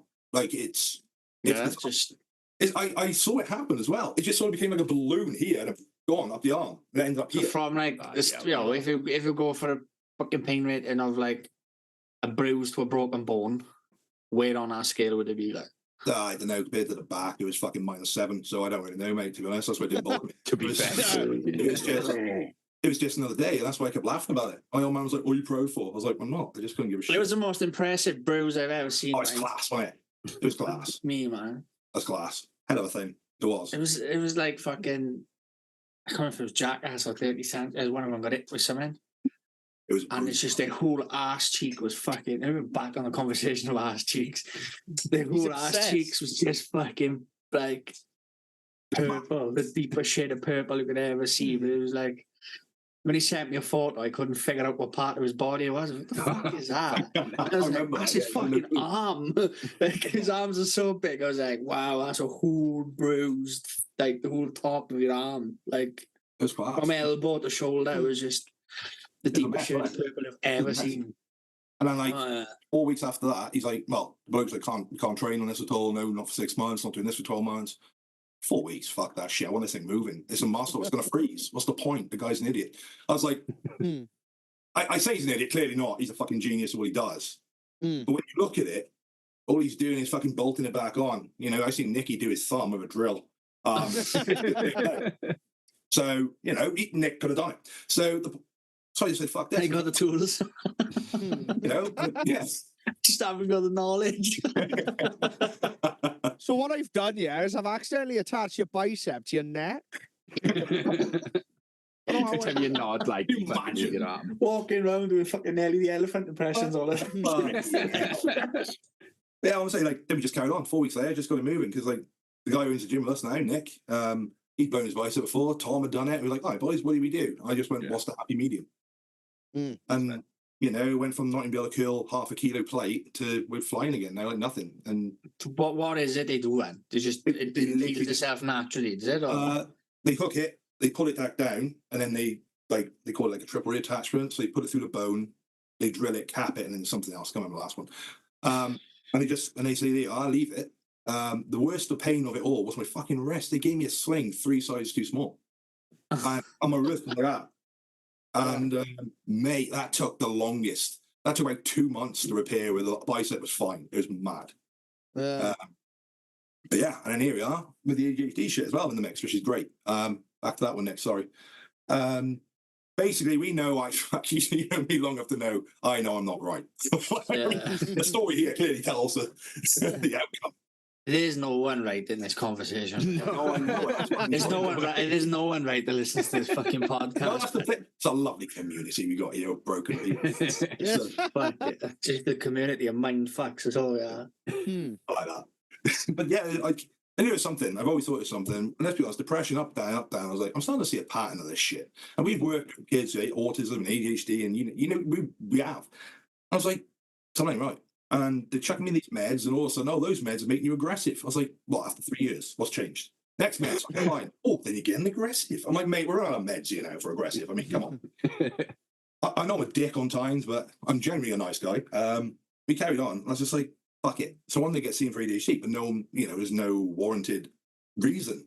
Mm. But I done it a sneaky way. I asked work if they would see if they can diagnose me with dyslexia. Mm. They're closely linked these days. What the outcome? Yeah. So the guy went, "You haven't got dyslexia after all this time, but you do." I said, "I can't guarantee it, but I would put money on it that you do have ADHD." And I said, "Could you write me a letter type thing from your assessment so I can take it forward to the GP?" Yeah, no problem. And that's the only way I got it going. The only way. Interesting. It's mad, isn't it? How much you got to struggle to get a diagnosis these days, isn't it? Mate, and we're talking multiple suicide attempts over the years. Like insane shit. Attacking, not people, thank God. Like damaging property, smashing walls. Mate, I was a lethal weapon against myself. It was horrendous. Mm. Yeah. And And it was mad. you Absolutely found a mad. link between anxiety and depression and ADHD, is there? I go between a lot of stages. Because if we look at it these days, most things are the same, opposite side of the same coin. They're all linked into it. Like, it's like, for example, my doctor said you had depression and anxiety, both were completely different situations once upon a time. But now they both see them as this, crossed over. Yeah. And they do. Same as autism and ADHD are closely linked as well these days, or so they say. Yeah. So it's kind of like where do you land? But if you keep an eye on everything, when you start to pay so much attention to yourself, because that's what I had to do. I literally had to focus everything. The last 12 months have been anything I can do to progress in any way possible. Mm. I would notice these little things I do every day that I won't have a fucking clue about. And Okay. I just took little notes. And it got to the point then there's going to be 2-year waiting list apparently, which is madness. Do you know what I mean? Yeah. Like, Because the It's- autism thing I was one now under the same team in Bowis and So next thing you know, I had this thing through. It's like, you got an appointment with the ADHD team. I was like, the fucking hell did this come? I was grateful. Don't get me wrong, I was grateful. Yeah. Mm. I went to see them, and they want to see me a second time. They wanted more background stuff. So the week before even I got seen the second time, I had gone so bad in myself, I had to take myself away from work again. And mate, I was leathering myself in the face because I didn't want to hurt anyone else or damage anything else. Yeah. I mean, talking serious, constant hits to the face. It didn't matter. I was just taking them to get rid of it, so it didn't go anywhere else. Yeah. It's bad. It was bad. And I went to see him on the Tuesday, and she's like they said, "How have you been?" I explained it, and she come to tears, bless her. She's like, "You struggled for all these years, so we're going to give you something for that today." I didn't want meds to begin with, but when I realised that is how bad I do get, and it was just by chance, it was just before. I was like, please. I was begging, and I won't shit you. They give me fast release for methylphenidate. And obviously, mate, I timed it in 12 minutes. My head was silent for the first time in my life. Yeah. 12 minutes on the first dose. It was insane. When for me, when I had when my head went and stuff after my old girl died, I'd gone to the doctors and was like, I need help. And he straight away was like, right, well, I'm going to give you this tablet and that tablet. I was like, I don't want tablets. I need help. I want, whether it's like therapy or, like a therapist type of therapy, not, He's like, well, there's a long wait for that. And if you don't want meds, then there's nothing I can give you to act now. You have to wait. So I was like, right, I'll have to fucking try and hang on. Yeah. And then the following week, I was down there crying in the doctor's office, and he was like, well, you didn't want opinion. I was like, fucking understand me. I said, I need something. It's gone from no on it to I need something. Yeah. I remember that as well. I remember you going through that, mate, and it was fucking hard. And fucking hell, he gave me a sleeping tablet. Well, not sleeping. It's strong. I can't remember. Didn't he give you, was it Zopiclone or... I remember this weirdly enough because I had the one that fucked me up, didn't it? No, but I had to go and I couldn't stay and work a full day. No. I had to take it before I went to bed. It was put me in such a deep sleep. I'd fucking snore and rattle the old house. I couldn't get out of bed. And I'd just be so fucked. I'd drive to work and not remember the drive to work. I'd get to work and just be stood in a room and be like, I don't know what I'm doing here. And after about 2 days that I went in and see my manager, I was like, I need to go home. Yeah. Over the case of I think it was on that dose of that for 2 weeks. And I thought, I feel all right now. But it was like, when I started to feel all right, that's what I noticed straight away. was just silence. Hmm. I didn't have a repetitive thought or Shit. Man. something speaking in it. You know, there was Well, nothing that's like gone to that. sleep, like. Oh yeah. hell. Oh, they just someone opened the window back and all the fucking Yeah. pigeons have flown the coop. Okay. And it was just Mad. fucking, and I was like thinking to myself, is this what a normal person thinks? Yeah. Someone that's not going through what I'm going through, is that what they think? Well, listening. And to all- That's what it was. But translating, wasn't it? yes. Yes. Sorry, that was annoying me because I knew what it was. They put my father on it around the same time as well. I had it. I was already on it, wasn't I? And the mad Was- thing is, you were fucked. I was just going as a standard dose of another antidepressant, hoping to keep him level. Yeah. And they give it to my father after he had his heart attack. That's right. They asked him questions and stuff, like a checkup of like, man. And he's like, oh, I'm struggling with sleep. And then I think because I'm struggling with sleep, I'm struggling with work. And I just told him straight away, oh, you got anxiety and depression? He's like, fuck, I've never had it. Like, my old man's, again, like old school. He is, yeah. No, I've never had it. And he fucking swears by him. He don't miss him. But he don't miss a fucking tablet. He's still on him now. And, well, yeah, I don't... Honestly. Like, it was like... Whenever anybody said anything to me about fucking, you know, they feeling this or they feel that I got fucking medications before, that's what worked for me. It doesn't work for everyone. Oh, no. Don't get me wrong. But Honestly. fuck me. Just I absolutely shut my mind off. Just like, I don't think I can put into words like, I can't. I've tried 100 times. I cannot explain to you how much my life has changed since that medication. yeah. I mean, in every area, guys, every fucking area. I don't know why I didn't swear that time. So it's our first time we said fuck today.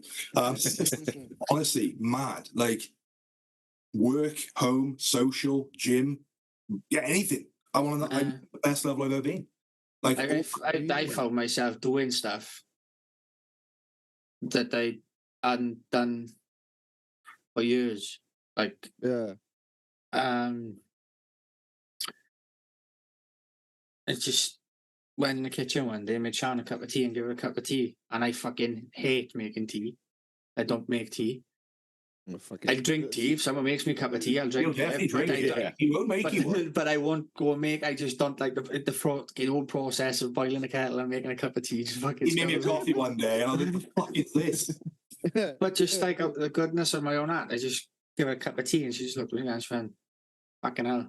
What's these tablets they've given her? And that's when I just sort of like had another realization of like, fucking hell, never done this before. It just changes how we look at things. Like, honestly, getting up in the mornings, I used to struggle so much. I'd get up and it'd be horrendous, and I wouldn't wake up for hours on end. Like, you don't get going, I mean. Yeah. Yeah. Now, like I'm with Nick now, working down the gym, helping him out a bit, which is nice because he asked, doing the group sessions with him. And Yeah. I'm very grateful for that because I can help people. Mate, 4:05 in the morning, that alarm hits, I'm gone. Like, doesn't matter, just gone. Like, never would have happened. Never would have happened. Like, work, I was a mess organising. We organise our own calendars, everything. Mate, like, everything's either on my Outlook or it's on my diary, or I remember shit. He knows I didn't remember a thing. Yeah. Like, at all. Like, this is where I was very bad at our job in the last place, I'll be honest. Where my memory was so shit, the kid would want to kick my ass because I made him wait. That was the problem. Yeah. Like, I had to go back time and time again. And I was just like, fuck. Yeah. But now, nothing's forgotten. It's class. Oh, Yeah. Mostly. Awesome. Do you know what? A lot of the stuff you said has fucking really struck a chord with me because you saw my mental health was like a couple of weeks ago, wasn't it? Yeah. But it was fucking. It was like something out of a fucking Stanley Kubrick film. Fucking, it was like a scene of A Clockwork Orange, man. Yeah. I poked my head over Dylan's fence because I had my boy with me and I didn't want to like him walk in and he's like frantically wanking on the sofa. Yeah, I like peeked my head over his garden fence and he was staring at the TV with the widest eyes I've ever seen and just not blinking. Oh, no. He was just staring. I was like, fuck. I had one of the boys down with me. And I was like, he ain't fucking good in there, man. And I was like, Even over the fence, like, yeah, Mason. Let's leave him. We were supposed to have gone out for food, right? And then Mason asked why Dylan wasn't coming, so I just said Dylan wasn't well. He was like, "Oh, we should take Dylan a bar of Galaxy and some Diet Coke." He said, "Make him feel He's so better." nice Seeing to as we're in us. Cardiff, I was like, "Oh What yeah, a that'd be a boy. nice thing to do." Yeah. Fucking knocked on, Dylan's in a ground floor flat, so I knocked on his window, and he's still lying there, no, just staring at the telly. White And I was knuckling like, like. "Fuck, is he dead?" No, but I, because he didn't react to me knocking the window, I was like, "Is he dead?" Yeah. I knocked it harder, and he just had the biggest jolt of fucking fright ever. He just like shot up and just stared at me through the window for like, it felt like about a minute. He was like, "Fuck, it's you." I just opened the door. He was like, "All right." And I come to check in on him. He was like, "Fuck, okay." Jesus. I was fighting brain dragons, man. Fighting brain dragons. We had Mason firing fucking questions at him at 100 mile. Yeah. And I was like, "It's getting too much for him." I was like, "Come on, we're going." Nah, the questions were funny. They cheered me up. He was like, why is your flat so small?" I was like, Wow. yeah. Wait, on I Mace. was- I was Why like, are you sorry. watching cartoons? That was Yeah. And he was like, "Why are you watching cartoons?" It's like, To basically, what I'm hearing is, on your shit day, he came around and went, "Here's some Galaxy. Your house is small and you're He fucked." just roasted you. Like, And then I was like, "All right, Mason, any more questions?" He goes, why is trying he to so think of messy in something. here?" can He I have looked the Galaxy? around. He looked around and just said, "Why is it so messy in here?" Good class. But I No never- filters. No Kids are filters. class. man. Kids are class. like I learned one about myself the other day because I had a fucking brain dragon attack me in work. I was just sat there fucking fighting this demon. And then I realized why my anxiety attacks were so bad because I'm autistic. Who would have guessed a 30-year-old man with a fucking podcast was autistic? Who knew? Yeah. That doesn't stereotype everyone. with Not at all. podcasts, right? Disclaimer: it varies. It does vary from Yeah. person to person. Let's be clear. But then I fucking got through it. And then I was like, I kind of put the connection between like I got sensory from work, fucking sensory overload and stuff.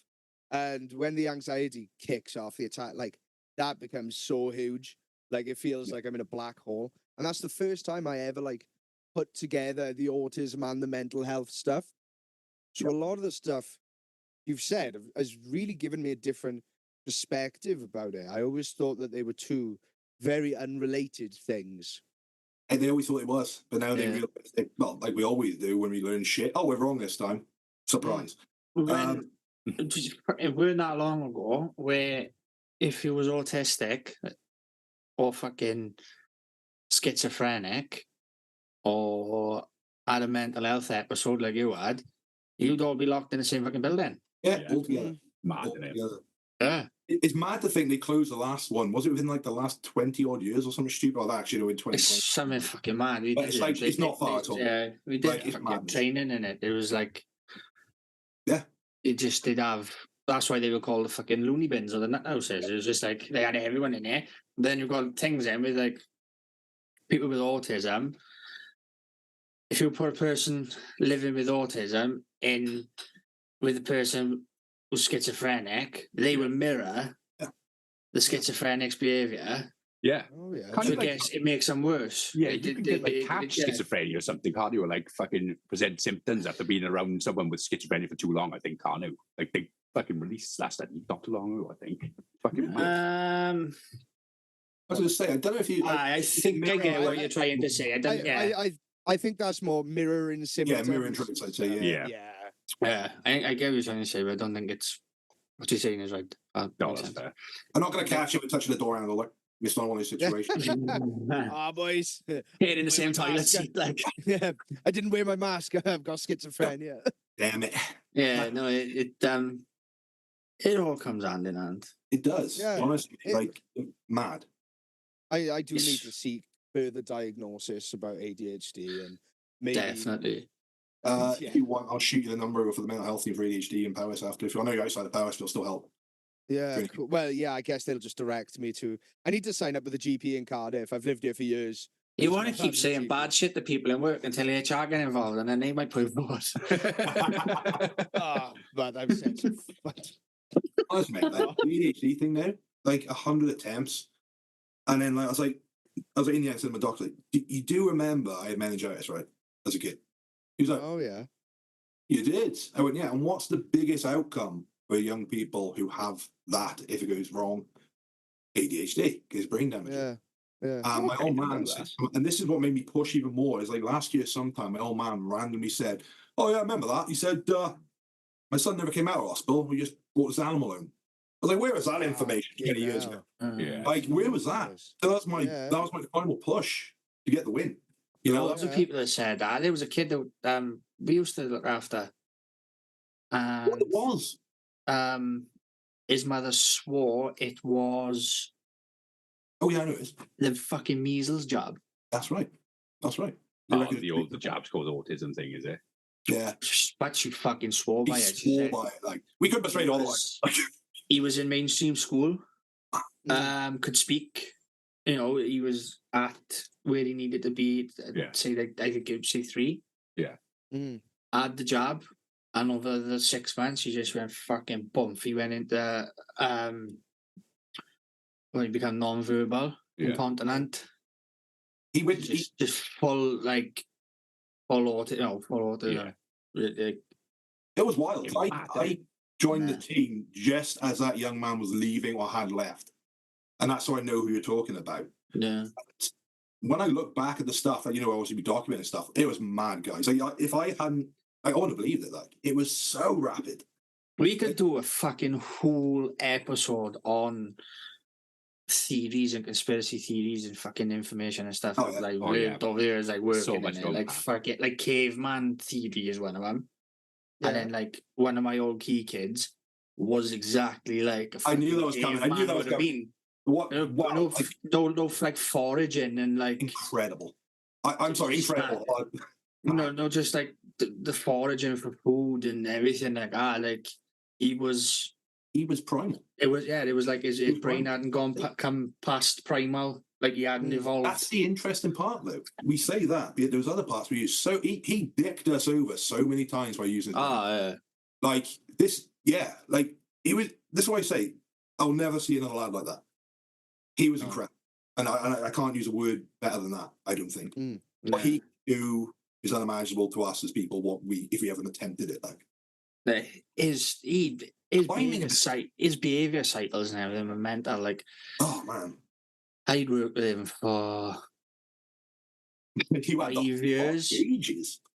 At this point, I'd worked there for 10 years, right? So say I was there for 5 years at this point, and I come into work one day, and it was a different kid again. Like I'd seen behavior cycles with him, and this other thing had come in, and he was doing his behavior, and I was like, "What the fuck is this?" He was climbing on things to get as high as he could to the ceiling and push himself against the ceiling. To try to get through it as well, wasn't he? He used to Trying to squash himself against the ceiling, and his dad come in. He went, "Oh yeah, you haven't done that since he was 2." Oh, fuck hell. Like that was a fucking behavior cycle. So he was probably like say 13 at the time. Yeah. So like one behavior cycle was 11 years, and then he'd have like another one that would come around every 6 months, another one that would come around. It was fucking mad. And when they lapped over, we were fucked. That was it. We had no hope. Like the one where there was one point where he was going through that, and he was still climbing on things and posting. And he'd post things just randomly. Yeah. Shit. Oh yeah. I'll never forget the day. He was in a bare room. It got to a point. Yeah, They put him in a bare room. It seemed so sad, but and he was coming out with things. He would find the smallest thing and just hand it to you. What? Like a fucking bit of fluff, a dead fucking fly. Yeah. He'd have something, mate. He would have something. Remember, he used to try and get a fly to come in just so he could smack it. So we'd have. So I swear it's for the morning. Like, I seen him do the most sadistic thing once, and I was like, "Oh, it's fucking evil as fuck." He played with a wasp in the window. Like, tickled it about an hour with his finger, and then he just grabbed it and squashed it really slow, and it stung him as well. No one stung him. He just went, and just fucking popped it like a zit. Head just about to give it to him. Like his fucking thumb was like massive. It tripled in size. He was like, just give it to me. I was like, that was fucking evil. That was dark.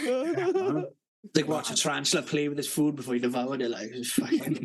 It was mad though. Like we 100%. There was 100%. I'd say it's a form of schizophrenia in there as well, 100%. Because he looked at a member of staff once, in his living room who was putting a DVD on. He's knelt down away. So if he wanted to hit this guy, he could have. He would have been out cold. It wouldn't matter. He looked at him, looked over at me at the door, looked at him, and went, Proper mapped it out. walked over. You all right, mate? Screamed in my face, bang. I was like, fuck, what was that about? He would map out who was in the room. Mate. It was like he knew who could react quick. Yeah. Who would react quick enough. So no, if it was say like me and Dave were like quite on it with him, man. Yeah. So he would know. Aye, If it's I only a just matter of went, time like- until you're eventually that wasp and he pops your head like. Yeah, but he wouldn't. But he would like he'd be sat there all up his eye, you know, and then he'd be like, right, I'm gonna go and have my break in a minute. So like, say one of the girls had come in who wasn't just as like on it or someone new, but I'd come back to fucking World War III. Fucking windows be hanging off, the fucking couches be upside down, fucking Dave honestly, as soon as he went on shift, he just went like, nuts. what has happened? But yeah, as soon as I come back, he's like, all right, you boys don't fuck about to back together. Like, Yeah, it is a it was like, what's happened? every single time they'd be handing over. How's you been? Great. Good luck. Yeah. Like we knew it was coming. And we'd leave, we like 3, 2, 1. We just hear him scream. Like it'd just be done. He would literally wait until handover and go, the boys are out. Let's fuck shit up. Yeah. There was 2 others, weren't there, that he would be like us with, but it didn't always seem to cross over like that. And then the one shift just got hell. It was. Yeah. It really was. But that boy wasn't. Fuck, I had some fun with him, but I'll make Oh sure. yeah. honest to God, boys, he was fucking great. I'll never forget the day he flicked me in the nuts just so I couldn't hold him. Like he saw me coming and he jumped on the. You remember? But I'm going through it all. That was bad. He jumped on the table. Do you remember? He would climb on a table to try to steal someone else's food, but he would do anything to make sure you could not stop him. So, oh man. We've started feeding him in a separate room as well, and he could time it perfectly. So now if someone looked at their watch, he could fucking dart past them, open the door, and just Klingsman across the dining table and ruin everybody's fucking tea time. He wouldn't even eat anything. Sometimes he just wiped the whole fucking table, Picked a lot clean on the floor. Fucking gone. And he'd run off and he'd put himself. It used to be called a rumpus room, like a time-up room. Called a rumpus room. And he'd be in there, right? And he'd be sat beside the rumpus room, like, fucking starving.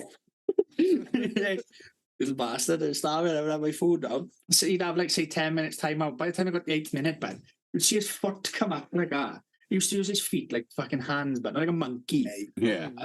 And he'd go like and he'd pull fucking chicken nuggets and chips out from under his toes. And he just fucking honestly, like he would fight us while eating his food and taking the piss. It was incredible. Like I say, fight us. By the way, it wasn't actual fights. To be clear, we had to stay children. Need to legally say that. But honestly, mate, it was mad. Like he was so bright.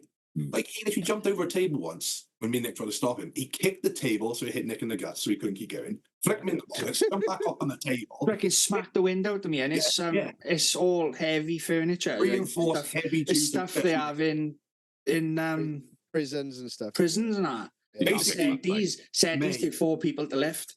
Yeah. And he'd flip one over, and he was about 4 foot tall.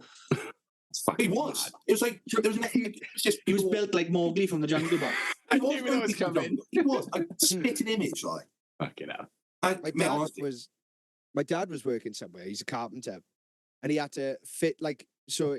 It was a place where children with behavioural and mental health issues and stuff like that were given like a certain level of independence.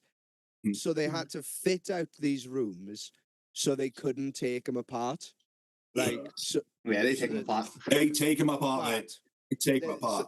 So they called my dad in to fix it, and they're like, "Oh yeah, he's completely destroyed it." He's like, "No, a human can't do that without tools." And they're No, like, "Nah." And he said he went in there, and the entire room was deconstructed. Like, mate, honestly, honestly, when I say incredible, there's no other word, mate. Like I've always said this with autism. I said this with ADHD, with everything. If we can access those traits ourselves, because that shows you like how physically strong and like we able can your do it. body is. Like, yeah, we can win. Like strongman wise, it's unrivaled strength. It's incredible. Like naturally, like that boy was like 4'10", like if that, and I was 21 stone at the time, and he lifted me off the floor like a leg extension, like that, in the air. Back down, good. Just laughed at me, going, hee hee. I was like, you little dick. Like, powerhouse all day, irrelevant to him. Like he's so strong.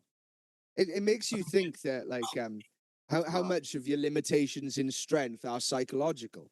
Yeah. You know? I think this is like, mate, honest to God, if you ever want another chat, if I don't drag your lives out too much, No, no. and you, Dill, give me a shout at some point, mate. I think we'll have a chat about stuff because I think there's a lot. Yeah. I said this to Nick a while ago, but he's not much good at that. Here he comes. Huh. Speaking of the devil, he's not much good at it. I honestly ask because, like, it comes to the pain factor now. I realise over those last 12 months, I don't think pain is where people say it is. I don't think I've got a bad back. I don't think pain's in my back. It's No, it's in your brain. all there, isn't it? Yeah. It is. Yeah. And mate, honestly, the stuff we can do, I think would be mad if we could tap into it. Yeah, Like, 100%. honestly, yeah. Oh, man. Back to you saying rooms wouldn't be destroyed. I mean, they would be destroyed daily. Yeah, definitely. And then we went and we deep cleaned it once because it just used to stink. And I'll never forget. I will call him. Ah, fuck, I'm just gonna call him George. George, remind me saying his name. We used to have radios in case there was issues and shout for assistance and everything else. Yeah. I have never heard him shout so loud, George. In my life. Oh, Ed. Nah, fucking Ed. Yeah. So Yeah, to be alright. screaming on the radio, customer assistant, over please, now sprint upstairs. Where is he? Chundering in the bog. And he's only gone in straight from school after our beautifully bleached out, cleaned to the shitters room. I mean, we were in our hours, Nick, weren't we? We were hours bleaching it, anything to get rid of the smell. He just sat on the edge of his bed, turned around and shit on the floor. Just, scent back in it. Oh, It was yeah, he just it got to a point I think where he was doing it because because we were doing it. yeah, like an animal, like marking his territory. It was. That's it. I do Didn't something. do it anywhere else. Oh man, honestly, it's just and that one place, wasn't it? That one place. It was mad, honestly. And to see a grown man like Ed spewing in the corner, and I'm just there going, "You clever little shit!" Like, what could you have done? Just shit on the floor, boys. Mad, loved it. What was like? Go on in. What was your impressions when you came to Bane? Like when you met me, when you was like, Oh, you all the place. Yeah. You all the place. When I met you, I thought, fuck, me and this guy ain't gonna get on. I looked at him, I thought, he looks a bit of a miserable bastard over there. I thought, I'll try my best, see where we go.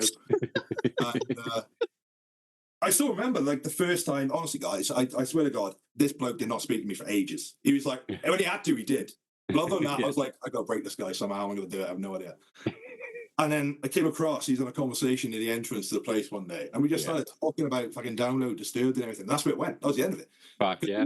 Because it was quite weird when you got a big lumping bloke like me coming in, and then you got a tattooed biker and beard like Nicky. Normally those situations all end up in a bar brawl. Don't go well. Yeah. Like, you know what I mean? Yeah. But honestly, like, that one conversation, shit changed. It was just great, honestly. Like, yeah. It's funny how Download has tied us all together because that's where I met Nicky. Honestly. Yeah. That's where I met you lot as well. Yeah. Mad, isn't it? And then went from there, like, and then next thing you know, is Christ. I think for me, when you work in that place, all similar, you got to look after each other.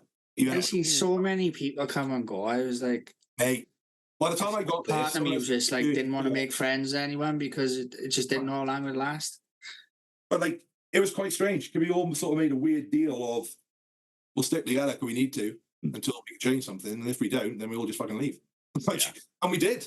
Like, obviously, next situation, we'll go into that. Yeah. And I was like, it's a fucking joke. Then it was me, wasn't it? Then it was me. Then Gethin, Kareem, the floodgates opened. Like, everyone emptied. That's what you tend to see when one good worker leaves, all the other ones follow then. I also think it got to the point where I realised, you know what?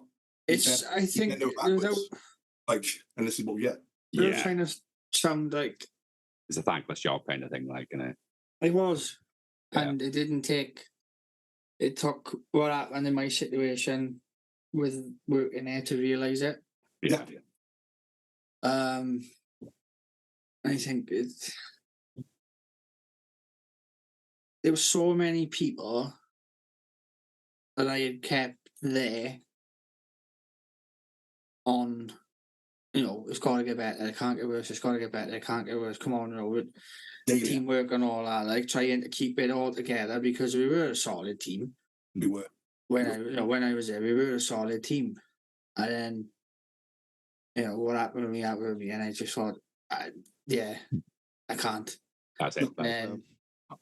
I can't remember. I thought I might have been you. I said this. I said, I'm telling you now. I said I got a feeling. I said once I'm gone, people are going to follow.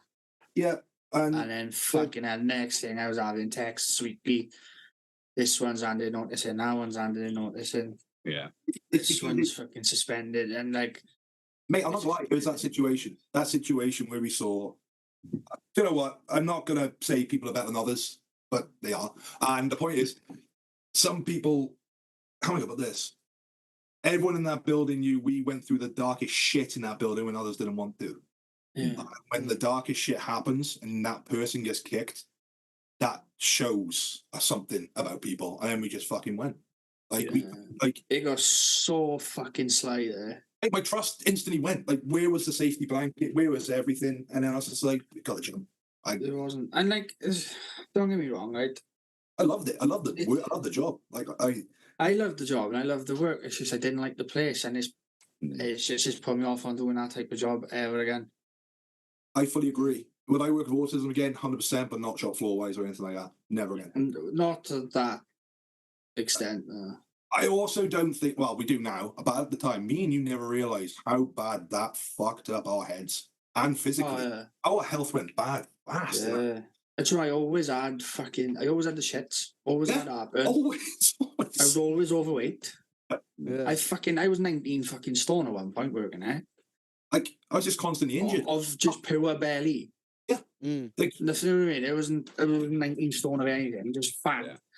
Yeah. When you're in such a stressful situation, like your body naturally wants to eat. Yeah, it's in fight or flight mate, mode as well, and it stores fat and shit.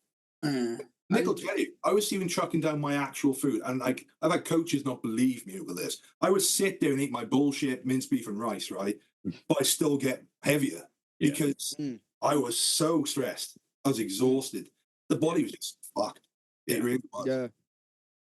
Like I couldn't do anything. Like as you know, Nick, once I left that place, as a person and training, everything changed for me. I was able to chase what I wanted to do for years, but as soon as that stress had gone, I was away. Yeah, amazing how like a negative work environment, how that impacts you so much, you know. 100%. I didn't realise how much I was missing out on fucking everything with my family. To be fair, I tried to tell you 160 million times, you pain in the ass, of wind it back, but he doesn't listen. Does he? Doesn't listen. I was like, Nick, do you think you should not pick that one up? Oh no, I'll do it. Oh, whoa. But like, you know, I had. But these asses need massaging, yeah, and I'm Fucking the only nice one good, I gotta qualified do for the it. job. On that I note, was boys, I got to leave it here tonight, boys. I shall catch you soon. Sorry for the early. Oh yeah, good night, Dad, and bye. Good night. Catch you all tomorrow. See you, bud. Nice meeting you. And you. Yeah, like it was year one. So Sean and I was trying to. Mason was really young, and I couldn't get him to fucking listen. I can't get him to listen now, man. I told him earlier his years of fucking decoration. Always have been. Mate, I know. I was trying to do something with him. He just wouldn't have it. It was all fucking mom, weren't you? He just wouldn't do whatever it was to me. make the I hours. just realised it's because I'm not here. Yeah. Like I'm not around him enough. Mm. And that's what made me happy though that you took your Fine. time before you moved to the next thing, because I know it's not a nice place to be, but at least you happen to have that time. Like, you know what I mean? It wasn't nice, but it was also with- nice in that sense. If you look at it, With doing what I'm doing now, it did start to get like that at one point. Again, where like overbooking. felt like I had to fucking work later instead of running over a day or two, or Mm. you know, where I could have just run over a day or two. Like the customers don't mind if we start a day or two later. You know what I mean? Yeah. And trying to price fucking 5 jobs in one night that just dotted all over the valleys and stuff like that, not getting into 7, 8 o'clock. You know what I mean? Mm. And A long day. Like, yeah, and like, you know, Sean's changed her job now, and like, you know, it's just that they've just turned on and said, well, fuck it, if I've got to fucking finish work at 3 o'clock, I'll get Mason from school because you can't. That's what it is. Mm. You know, or It's hard. if me, you know, if Sean can't have the day off school because he's got inset day, tough luck. That's what it is. You know, Adam just messaged in the chat saying, "Sorry, boys, I He's would have about stayed shitting long. himself. I would have stayed longer, but I was 15 seconds away from shitting myself." Oh, is that what it was? I just seen Yeah. word come up on my screen, shitting myself. Yes, but for shit. I He's think got to we get were up at talking 4 about o'clock in the morning, isn't he? yeah, For what? Is he going up to work, England I again? guess. I don't know. Oh, maybe. Probably. I found them all. Right. It's getting close to 2 hours, boys. It is, boys. We go on tangents. And I like the tangents. So. Yeah, it's been But- good. I was going to say is, Dill, honestly, grab a muff neck, give me a shout, mate, because if there's any way I can help, I will. Like, this is why Oh, sick, man. this is why I like to do what I do. And I know Nick Yeah. offered before, but Nick was like, I'm not sure if he interests or whatever. It was a while ago now. Do it, because it's why I want to do this. It's why I want to work at the gym as well. I want to see if I can make this as strong as you can be physically. For me. It's a great That's place. awesome, man. Dude, I reckon that like this episode's really gonna help some people, man. It's fucking. I hope so, Really because- enjoyed this episode, man. I hope so, mate. It's I been think good.